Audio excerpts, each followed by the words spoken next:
tey ñu yendu ci benn liggéey bu nga xam ne bu am solo la mën naa ne doon ko yeggale tey parce que plan bi def nañ ci ñetti yoon bi mooy ñeenti yoonam tey ci la ñu doon xëy diirub li ñu tënkoon ci ñetti fan yi yëpp ci ñetti yoon yi ñu fi daje yëpp doon ko tënk pour fësal ko ci kanam askan wi tey ñun waa Kër Seck ñoo ñoom plan boobu yàlla dogal na mu nekk plan bu nga xam ne bu mucc ayib la parce que plan bi du plan projet wala keneen pour plan Kër Seck la parce que plan bu nga xam ne lépp lu ñuy yëngatu ci Kër Seck ci wàllu développement lépp lu nga xam ne nii dëkk bi soxla dëkk bi ci fi ñu toll ak lu ñu jëmalee kanam ci li des ci kanam lépp tënk nañ ci lu bëri ci biir kon nekk na par benn plan bu nga xam ne nii dara ëpp ko solo ci dëkk bi tey mun naa ne jumtukaay la bu nga xam ne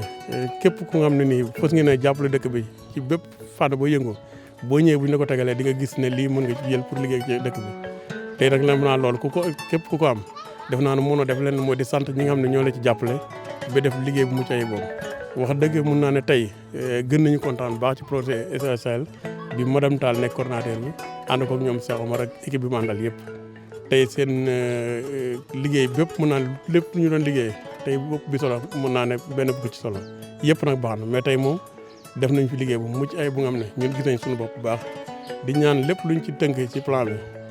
yàlla dogal ñu mën ko motali ba dara du ci manqué.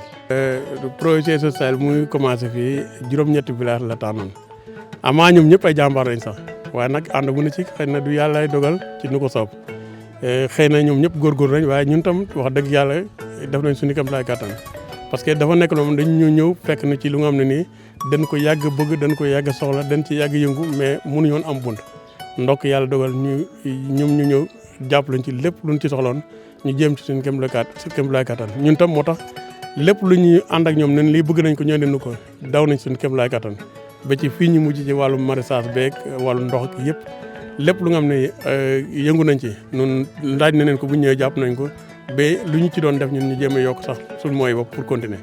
en tout cas suñu xol sedd na bu baax ci projet social suñu xol sedd na ci bu baax ci madame Tall ak mbandal yëpp parce que projet bu nga xam ne lépp lu mu lay defal day ñëw ba ci yow laaj la nga wax ko li nga xam ne loolu nga bëgg sa dëkk loolu nga bëgg a yëngu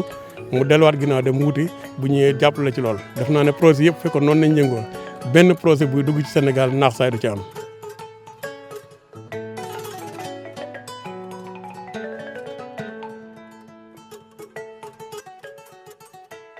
Aujourd'hui, donc,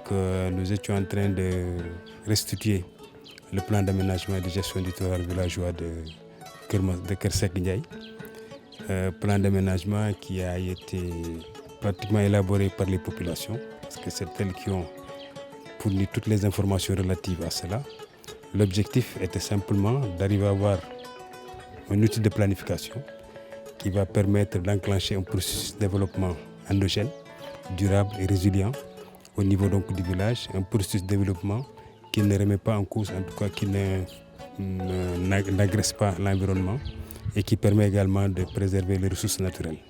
Donc c'était ça l'objectif et nous avons beaucoup travaillé avec les populations autour de ces aspects-là, autour des différentes unités d'aménagement que sont les zones d'habitation, la zone agricole, la zone d'élevage, la zone forestière. Donc au niveau de chacune de ces unités, nous avons réfléchi sur la situation actuelle, les conditions désirées par les populations et les actions prioritaires qu'il faut y mener. Et je pense que c'est ça l'essentiel de cette planification-là qui a permis donc de partir des constats faits par les populations, de leurs aspirations et surtout de réfléchir avec elles sur la mise en place d'actions prioritaires pour pouvoir donc prendre en compte toutes les conditions désirées qu'ils ont exprimées. Par exemple, au niveau du terroir villageois, il y a 3 sources d'eau souterraines, 3 puits. Mais il n'y en a qu'un seul qui est actuellement exploité. Les 2 autres ont de l'eau,